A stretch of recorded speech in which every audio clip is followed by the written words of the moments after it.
प्रभो मंगलमय महाप्रभु ठाकुरे बाबा धवलेश्वराय वालालिंग महाप्रभु दीपम ज्योति परम ब्रह्मा दीपम ज्योति जनार्दन दीपा हरत में पाप पूजा दीप नमस्तुते अहे धवलेश्वराय वालालिंग महाप्रभु संसार सुखी रखंतु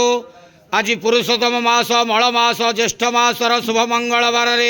समस्त श्रद्धालु भक्त मानकर मंगल करंतु समस्त श्रद्धालु भक्त मान को आश्रीपद करंतु मनस्कामना पूर्ण करंतु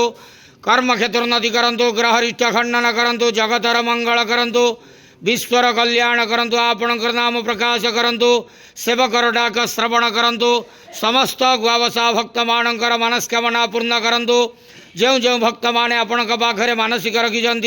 तांक मानसिक पूर्ण करंतु बाबा धवलेश्वराय वालालिंगाय नमो नमः संसार सुखी रखंतु आनंद के बार हरि बोलो आज मल मास पुरुषोत्तम मास ज्येष्ठ मासर शुभ मंगलवार समस्त श्रद्धालु भक्त मानकर मंगल करंतु आनंद के बार हरि बोलो बाबा धवलेश्वराय वालालिंगाय नमो नमः।